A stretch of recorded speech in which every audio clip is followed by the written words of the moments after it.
Assalamualaikum warahmatullahi wabarakatuh. Kami CGP Angkatan 7 dari Provinsi DKI Jakarta. Pada kesempatan kali ini kami akan mendemonstrasikan praktek coaching pada modul 2.3. Saya Khairani Syahir selaku observer.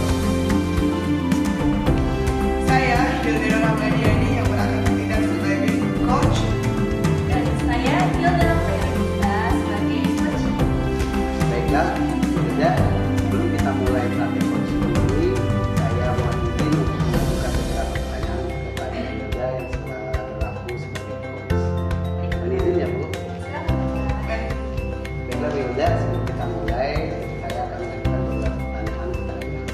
Baik, Pak Syahir. Pertama, untuk rubrik percakapan coaching ini, kira-kira nanti Hilda mau Baik, untuk coaching saya pada hari ini, saya akan menerapkan pada proses percakapan sesuai dengan alur cerita. Jadi dari tujuan, identifikasi, kemudian dari rencana aksi dan tanggung jawab. sebagai untuk yang akan Ibu Hilda kembangkan dari rubrik tadi apa? Kompetensinya ya Pak ya.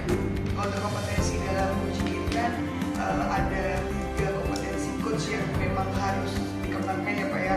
Yang pertama adalah present atau kehadiran penuh, yang kedua adalah mendengarkan secara aktif, dan ketiga adalah mengajukan pertanyaan berbobot. Tadi kan ada 3 ya Bu ya, kompetensi coach. Yang paling Ibu utamakan, yang paling Ibu spesifikkan dari yang 3 tadi kira-kira apa? Saya akan mengembangkan pada mengajukan pertanyaan yang berbobot Pak Syahir.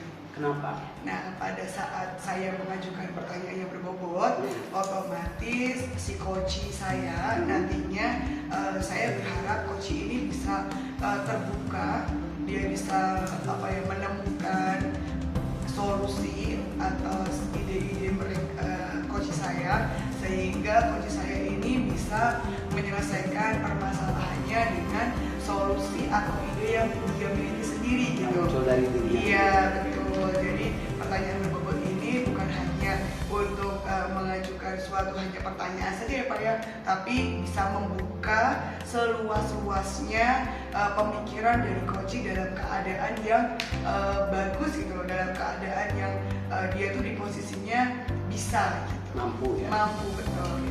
Kalau indikator ketercapaian nanti setelah proses ini kira-kira indikatornya apa ya? Untuk indikator yang bisa nanti ketercapaiannya, saya berharap coach saya bisa menemukan ide, kemudian bisa coach saya itu bisa mampu memberikan solusi atas permasalahannya yang beliau hadapi gitu. Kemudian juga coach saya merasa nyaman, merasa lebih tenang, merasa bahwasannya dia itu tidak sendirian loh gitu. Jadi sama saya sebagai coachingnya tuh sebagai mitra gitu. Jadi sebagai keluarga saya temennya si coach saya ini, agar tidak ada jarak, biar apa yang akan beliau sampaikan itu seterbukanya dia gitu, untuk bisa gitu, benar-benar ya gitu Pak Syahir. Bagus sekali. Mungkin boleh langsung dimulai Bu. Baik Pak Syahir, terima kasih. Sama-sama. Selamat siang Bu Hilda. Sore Ibu. Oh sore. Hari ini Bu Hilda tampak begitu kenapa ya Bu ya? Saya melihat Ibu kok agak lesu, tapi tetap aja cantik. Jadi gimana ya Bu? Tidak seperti hari-hari biasa gitu. Ibu, aku lagi bingung ya, bingung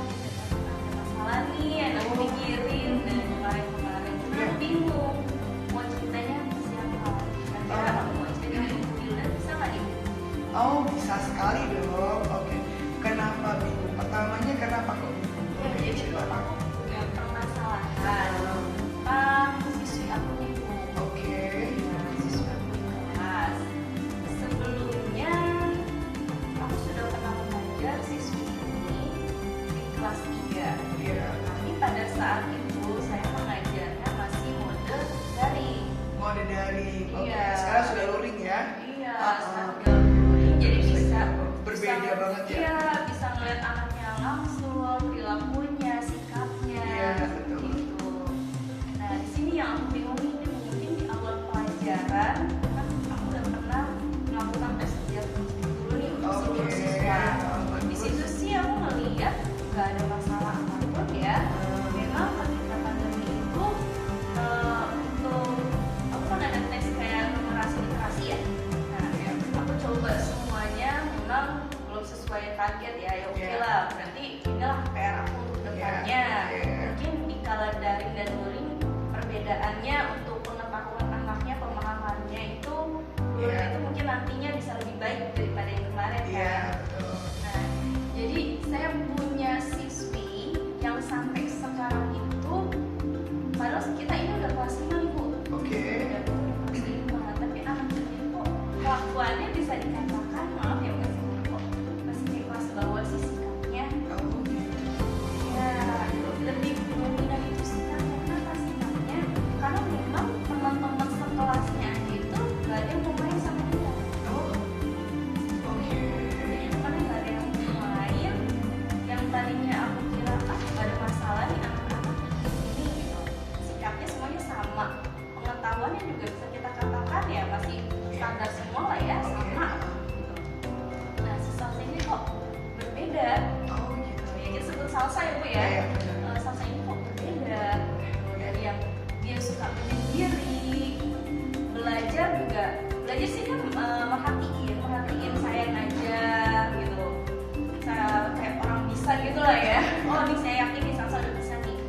Tapi ternyata ketika diberikan soal, ya soal itu cuma dipikir aja, Nggak mau dikerjain. nggak dikerjain. Ya Allah. Sampai saya harus datengin dia, Salsa kok nggak ngerjain, itu kok masih pada kosong, kenapa? Nggak, aku nggak mau ngerjain, aku nggak bisa. Nah, gitu loh.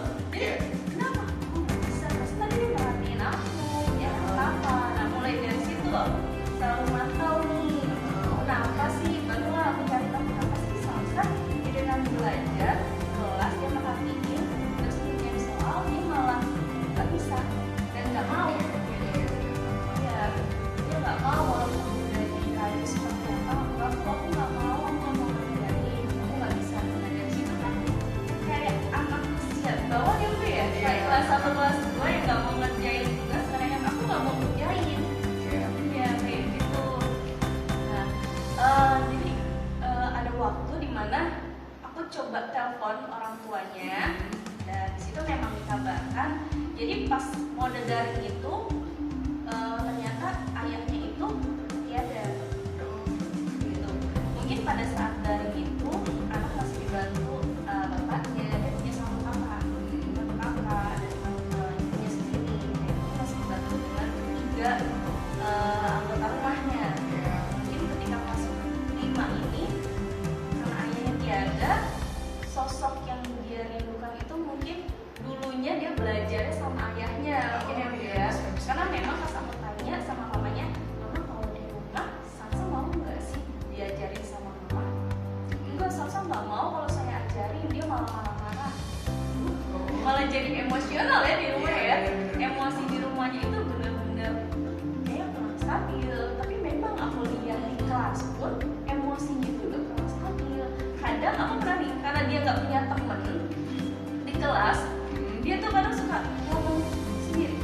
Oh, gitu malahan. Iya. Asik sendiri gitu Asik ya? sendiri dengan dunianya. Dunianya dia. Iya, bahkan kelas sebelah, sebelum kelas sebelah tuh sampai ngadu ke aku kalau Bu Yuna nih Salsa malah deket-deketin aku. Bu Yuna dong cari tahu deketin siapa? Itu Bu deketin Juna. Hah, Juna? Dia punya insting apa ya, memperhatikan lawan jenisnya ya. Iya. Nah, di sini Daripada pelajarannya. daripada pelajaran. Nah, jadi sebenarnya ini anak ada kesulitan belajarnya itu di mana? Di rumah itu orang tua masih mau bantu. Di sekolah aku coba untuk memberikan pembelajaran yang terbaik lah. Iya. Untuk si Salsa ini bagaimanapun caranya. Tetap aja belum berhasil. Tetap aja belum berhasil. Baik Bu Yelda, jadi dari tadi ceritanya Bu Yelda, si salsa ini perubahannya Bu ya, dari prosesi daring menuju ke luring. Pada waktu daring, anak ini rajin. Pada saat luring ternyata dia sama sekali hampir nol besar gitu ya. Iya betul. Nah itu dia masih pikir apa karena dulu daring sekarang luring, ada perbedaan langsung ketemu nih dengan gurunya ya kan? Atau karena tadi kan ada alasan yang kedua, ternyata ayahnya itu Gak nggak ada pada saat zamannya masih dari rumah. Ya. Nah di situ Pada saat luring, yang ayahnya nggak ada. masalah dari Pas dari pas dari ini aku lihat kemajuannya kan ada ya pas kelas 3 itu aku lagi biasa aja, mungkin kayak anak-anak lain bisa menyelesaikan tugas tepat waktu. Kan kita menggunakan pada saat daring itu kayak Google Form gitu ya Bu ya. Oh gitu GR. Classroom gitu ya, Betul. Classroom. Nah dia selalu tepat ngumpulin waktunya. Kan Iya. aku taruh duitnya jam segini ya harus selesai, harus kumpulin. Nah dia selalu on time, Oke. nggak pernah telat, terlambat atau seperti apa Oh. kayak gitu. Nah pas kelas 4 memang saya tidak mengajarnya. Kelas 5 saya mengajarnya lagi dan ketemu lagi pada modal luring ini. Nah disinilah saya baru melihat kok salsanya beda ya. Dulu itu yang saya lihat kalau lagi nge-zoom mukanya yang ceria, ya mukanya yang ceria. Kalau ditanya, ayo salsa 5 kali 5 berapa? Walaupun dia berhitungnya lama, tapi dia mau jawab. Gak ada cengenges. Nah sekarang di kelas 5 ya kan, kelas 5 itu kan kita suka yang namanya bentuk sebuah kelompok belajar ya Bu ya? Betul. Kelompok belajar. Nah Iya. rata-rata hampir anak di kelas itu tidak ada yang mau berteman atau bukan berteman ya, kelompok lah, satu kelompok sama si salsa ini. Iya. Alasannya kenapa? Alasannya itu karena Bu salsa nggak mau bantu kerja, Bu salsa lebih asik sendiri, Bu salsa aneh, masa kalau misalkan kita lagi ngobrol apa tadi ketawa sendiri, kita kan jadi takut kayak gitu. Oh, Jadi gitu. teman-teman malah jadi takut sama si dia Iya. gitu. Nah dari situ pun aku ngeliat takutnya ada kejanggalan di psikisnya ya. Oh iya. Eh, jadi pada saat itu juga akhirnya aku cobalah ngomong sama mamanya, Mama coba deh salsa diobati ya Pak ya, Mungkin dikonsultasikan. dikonsultasi deh sama psikiater ya, psikiater. Soalnya kok perilaku salsa kalau di sekolah seperti ini ya. Tapi pada saat itu orang tuanya tidak mau menerima. Bu, enggak, anak saya nggak seperti itu. Kalau di rumah anak saya ya nonton TV, ceria, mau cerita, gitu itu. Terus kalau di rumah juga mau bantuin saya, bantuin. Dia mau bantuin sendiri. Tapi karena nggak mau kalau misalnya salsa lagi belajar di rumah, dia benar-benar kerjain tugasnya sendiri terus rapi. Itu jawaban ibunya apa? Jawaban ibunya ya kalau misalnya salsa ngerjain tugas di rumah, jujur ya Bu, kata mamanya nih, jujur ya Bu, salsa itu kalau di rumah sama saya itu nggak mau belajar.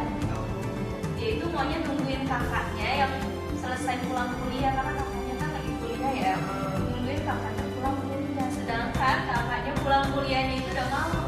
Udah capek Udah kali ya. capek. Bener. Nah, Jadi malah akibatnya si salsa ini malah nggak jadi belajar. Nah, jadi gak jadi belajar di rumah. Dan kalaupun di sekolah juga seperti ini, dikasih tugas yang dia suka, ada ya. Ketika dia suka pelajarannya, beneran dia selesai. Iya. Tapi kenapa lebih banyak ketika ada tugas-tugas latihan, dia itu malah tidak menyelesaikannya dengan baik. Oke. Ya. Untuk ketercapaiannya nih Bu Yelda, dalam mungkin dari skala 1 sampai 10 nih, ketercapaian belajarnya itu si salsa tadi itu berapa nih? Sampai ini kan udah mendekati pertengahan semester ya. Berapa itu untuk ketercapaian Kalau belajarnya? untuk ketercapaian sekarang, kalau bisa saya bilang sih udah 50%. Kenapa 50%? Karena sebelumnya saya sudah mencoba untuk bermacam-macam metode pendekatan secara pribadi, ya melakukan restitusi juga. Kenapa nih kan cari tahu anak ini kenapa? Oh, jadi aku merubah metode pembelajaran di kelas. Oh gitu. Metode pembelajaran di kelas. Jadi aku lebih kayak duduknya itu berkualitas.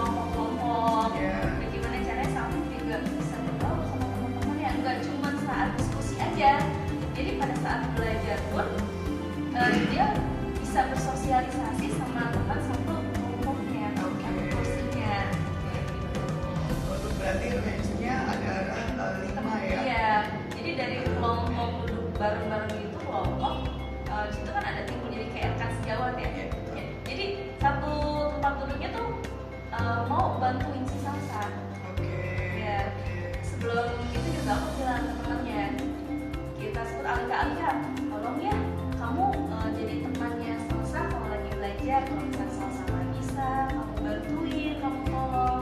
Ya alhamdulillah sih teman-temannya tuh semua kayak Oke, alhamdulillah. alhamdulillah teman-temannya kayak mungkin yang di awalnya aku ngeliat juga sih kadang dia kayak di pintu mainin pintu sendiri, Iya, dan dia senyum-senyum, nyengir-nyengir. Di situ kan kita juga mungkin di situ teman-teman jadi ngerasa takut kan, deket-deket. Kenapa ya dia? Iya, kenapa ya dia? Aneh kan ya? Aneh, teman-teman ngeliat itu kok gitu ya, aneh aku ngeliatnya. Dari situ coba deh kalau misalnya kita lebih sering berkelompok aja lah. Jadi kanan sengaja juga duduknya itu aku taruh kanan kirinya itu ada teman. Iya. Jadi dia nggak Dia merasa- posisinya di tengah. Iya, di posisinya di tengah. Jadi ketika dia benar-benar nggak bisa, dia berani nanya sama temannya. Mungkin kan kalau sama gurunya anak malu ya. Iya betul. Iya. Entah malu entah takut itu bedanya tipis. Tak malu, tak takut kan? Iya, coba ya, awalnya memang Salsa itu nggak mau nanya sama temannya. Jadi aku harus bilang dulu ke teman-teman sebelahnya, pokoknya satu kelompoknya itu tolong perhatikan teman-temannya juga ya. Kalau misalkan nanti Salsa ada kesulitan dalam belajar, Salsa malu nanya ke guru, kalian sebagai teman kelompoknya ganggu Salsa ya. Oke. Ya, alhamdulillah dia berdiam. Oke, baik Bu Hilda. Jadi mungkin bisa saya tarik benang-benangnya dulu ya Bu ya. Jadi si Salsa ini tadi dari menuju ke luring. Iya, di situ ternyata ada perubahan yang sangat signifikan gitu ya. Iya. Mungkin tadi yang tadi sudah boleh disebutkan ada beberapa alasan. Mungkin alasannya yang pertama yang mungkin secara psikologi yang paling terpukul adalah tentang kepergian ayahnya gitu ya. Ya mungkin kita juga manusia biasa ya Bu ya, yang mungkin tidak mungkin orang itu senang terus gitu ya. Kita kan nggak tahu juga anak itu ceria tapi hatinya hancur gitu ya. Itu yang kita nggak tahu sampai Benar. kita tergandeng sama pintu, terus Ketawa-ketawa dia sendiri, ya. kan jadi kayak Oke. Kemudian yang berikutnya dengan timbulnya akibat permasalahan dari orang tuanya nggak ada, kemudian akibat yang ditimbulkan adalah si anak ini dia memiliki dunia sendiri, gitu ya Bu ya. Dengan dia bermain sendiri, ngobrol sendiri, ya kan. Kemudian sampai ketawa sendiri gitu. Namun yang tadi saya tangkap dari Bu Hilda sebetulnya sudah memiliki kekuatan yang bagus gitu dengan Bu Hilda tidak hanya sebagai seorang pemimpin pembelajar, namun Bu Hilda juga sebagai mediator sebetulnya ya, mediator antara Bu Hilda dengan orang tuanya gitu. Tadi sudah memberikan saran kepada orang tua, itu bagus banget Bu. Jadi tadi sudah menyarankan ke psikiater, namun orang tuanya tidak berkenan. Iya. Gitu ya, benar. Jadi sih kedepannya saya juga pengennya orang tua akhirnya kerjasama Iya. sama pihak guru ini. Oke. Karena kan gimana pun kita juga sebagai orang tua di sekolah mengharapkan Yang anak terbaik. kita yang terbaik, anak kita itu menjadi lebih baik daripada sebelumnya. Oke, ya, sebetulnya Bu yang berlaku sebagai manusia kekuatan Bu Hilda untuk menarik energi positif dari mereka sebenarnya sudah ada, namun mungkin karena memang belum ada timbal baliknya dari Iya. orang tua. Kemudian tadi Bu Hilda juga sudah memberikan ada beberapa trik solusinya untuk menjalankan, maksudnya menanggulangi atau mengatasi permasalahan tersebut dengan membuat kelompok-kelompok kecil, yang dimana kelompok-kelompok kecil ini dengan diharapkan si Salsa ini mau berbaur, Ya. tidak hanya pada saat diskusi. Bagus banget Bu Hilda itu Bu Hilda. Nah namun gini nih Bu Hilda, pada saat nih karena si Salsa ini kan anaknya mungkin bisa saya katakan maaf dia ada tekanan psikologi, kemudian yang kedua dia memiliki dunianya sendiri, bahkan pada saat sudah diberikan kelompok kecil aja dia sepertinya masih ada teman yang bertentangan gitu ya. Nah oleh karena itu jika nih Bu Hilda, jika pada saat metode yang Bu Hilda terapkan ini ternyata nih belum bisa memaksimalkan untuk Bu Hilda mencapai tujuan pembelajaran yang Bu Hilda inginkan, kira-kira ada nggak Bu solusi lain gitu atau strategi lain yang mau Ibu kembangkan gitu? Mungkin strategi lainnya itu selain dengan kelompok diskusi, hasil diskusinya itu kan masih harus dipaparkan dengan anak-anak itu. Nah, biasanya mereka maju sendiri-sendiri, mungkin aku akan membuat seperti paparan individu ya. Karena kan dia suka ngomong-ngomong sendiri kan. Mungkin ketika dia sendiri dia bisa lebih nyaman seperti itu. Jadi kita memancing untuk siswa ini bisa pede juga. Mungkin dari pedenya dia bisa berkomunikasi di depan dengan teman-temannya secara sendiri gitu Bu. Dia bisa lebih aktif lagi nantinya. Oh baik, berarti di sini Bu Hilda juga mengembangkan untuk berorientasi pada peserta didik ya. Jadi untuk menumbuhkan, menggali potensi. Benar-benar saya juga sangat setuju banget itu Bu. Iya, karena kan kalau misalkan kita lihat kayak belum ada potensi. Mungkin potensinya itu ada yang ditempatkan di tempat lain. Kalau dia bisa bocah-bocah sendiri, mungkin ketika presentasi dia lebih nyaman untuk menyampaikan maksudnya sendiri, bayangannya sendiri, pemahamannya sendiri. Oke, baik. Bagus banget Bu Hilda itu dari untuk memaksimalkan kompetensi yang dimiliki oleh siswa ya, karena memang di dalam kurikulum Merdeka ini kan kita juga harus ini yang Bu ya, menganalisis dari analisis kebutuhan siswa. Ya, yang mungkin salah satunya itu bisa diterapkan. Analisisnya si Samsa ini ternyata dia lebih cenderung ke belajar secara mandiri atau seperti itu. Bagus banget Bu Hilda, saya setuju. Tadi sudah, tapi mungkin yang saya sarankan ya Bu Hilda ya, tetap dijalin misalkan karena kan kita individu atau manusia itu kan sifatnya itu kan adalah homo sapiens ya, dimana kita tidak mungkin bisa hidup sendiri. Meskipun Bu Hilda sudah menemukan anak yang dia ternyata kebutuhan belajarnya dia belajar secara mandiri, mungkin Bu Hilda juga perlahan-lahan mengajak si anak ini untuk masuk ke dunianya lagi gitu, maksudnya ke dunia pembelajaran dengan situasi kelas yang hidup gitu, gitu ya Bu Hilda ya. Oke, jadi tadi semoga apa yang nanti direncanakan Bu Hilda, yang pertama kedua tadi yang sudah berkolaborasi dengan orang tua, tapi jangan ini ya Bu ya, meskipun tadi ditolak Bu Hilda jangan langsung jangan patah hati, tetap semangat gitu ya, karena kan tadi moto Bu Hilda adalah memberikan yang terbaik untuk siswa. Oke Bu Hilda, untuk indikator pencapaian ini nih Bu Hilda untuk si Salsa ini mungkin nanti di pertemuan minggu depan. Oh iya, nanti pertemuan bagaimana? selanjutnya saya kan mau coba nih pada satu ketika ada perkembangan, saya juga masih mau sharing nih sama Ibu. Boleh ya Bu ya? Boleh lah, ya. Itu yang akan saya nantikan. Kira-kira mungkin 3 hari lagi bisa nggak Ibu? 3 hari lagi, oh bisa. Bisa ya? Tapi satu hal, saya menginginkan Bu Hilda cerita tentang hal yang berbahagia dan terbaik ya. Saya berdoa semoga solusi yang tadi diberikan Bu Hilda itu bisa berjalan dengan lancar. Amin. Ya, salsa harus kita tarik lagi nih Bu ke dalam ritme pembelajaran di kelas. Gitu ya Bu ya. Oke, hebat, luar biasa sekali Bu Terima kasih Hilda. banget Ibu dengan cerita kayak gini, pikiran aku jadi flow, hati aku jadi tenang, jadi tambah kreativitas apalagi nih yang akan aku tampilkan buat anak-anak aku yang terbaik nanti. Oke, luar biasa sekali Bu Hilda, saya tidak bisa membantu banyak.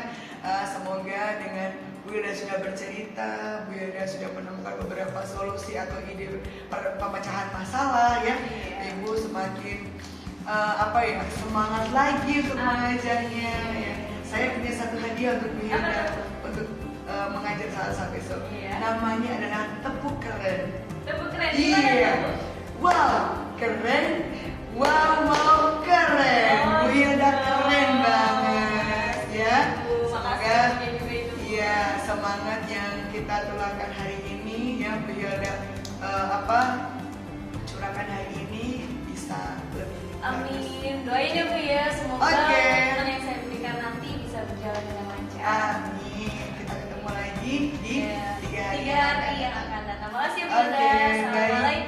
warahmatullahi wabarakatuh. Waalaikumsalam warahmatullahi wabarakatuh. Iya. Baik Pak Syahril. Keren banget ya Bu Hilda ya, Iya. sampai alur ceritanya terlihat dari mulai tujuannya, identifikasinya, terus yang terakhir di bentuk tanggung jawabnya si Koci juga Iya. mulai muncul dari Bu Hilda. Terus apa ya, dari semua alur cerita sudah tercapai kalau menurut saya. Terus juga pertanyaan-pertanyaan yang berbobot juga udah memancing Kocinya untuk ide-ide baru yang keluar, Iya. yang kayak semacam si anaknya tadi dipaksa untuk apa memprestasikan Iya. biar dia tidak merasa sendiri. Iya, Terus betul. masukan yang apa kayak wali muridnya tadi yang tidak apa tidak Mau ke psikolog, ke psikiater. yang pantang menyerah. Iya. Oke lah, baik. Saya akan mengajukan beberapa pertanyaan Bu Hilda Boleh, dari boleh, Mas Syahrir. kita tadi ya, dari mulai kita observasi sampai sekarang. Saya akan ada beberapa pertanyaan. Pertama, indikator pencapaian pengembangan yang tadi kita inginkan kira-kira sudah tercapai belum? Insya Allah sudah tercapai Pak Syahril ya, karena tadi coach saya sudah sebetulnya saya hanya melakukan pertanyaan pemantik sedikit gitu, tapi kemudian pertanyaan pemantik itu dijawab, kemudian saya giring gitu, jadi Dia menemukan sendiri. menemukan sendiri gitu. Jadi kalau misalkan pertanyaannya sudah tercapai atau belum, insya Allah sudah tercapai. Iya. Selanjutnya yang terakhir kali ini Bu Hilda ya. Boleh. Tadi kalau potensinya udah tercapai nih, Iya. kira-kira ada lagi nggak potensi yang belum apa ya, belum tercapai atau yang akan dicapai untuk kedepannya nih untuk Bu Hilda sebagai coach? Oke, untuk kalau tercapai kan sudah tercapai ya Pak ya. Mungkin Potensi yang lain, potensi lain. ya untuk yang akan dikembangkan lagi di kompetensi coaching berikutnya, yang pertama adalah yaitu tadi Pak tetap apa mendengarkan secara aktif ya. Saya merasa bahwa saya itu ada di posisinya Bu Hilda Oh, gitu. jadi Bu Hildanya sendiri. Jadi saya ada di posisi coach saya. Jadi biar sama-sama kita merasakan sehingga nanti di situ akan timbullah suatu kemitraan gitu. Jadi nanti pertanyaan-pertanyaan yang akan muncul pun juga bisa menjadi pertanyaan yang lebih berbobot lagi gitu, untuk bisa membuka apa ya, diri coach lagi gitu Pak, agar bisa memberikan solusi atau ide-ide yang cemerlang lagi ya, Pak, gitu. Oke, baiklah Bu Hilda. Baik. Saya rasa apa proses coach kita Ya. hari ini bagus, Ya. berjalan lancar. Baiklah, terakhir dari kami akan tutup praktek demonstrasi ini dengan mengucap wabillahi taufik wal hidayah. Wassalamualaikum warahmatullahi wabarakatuh.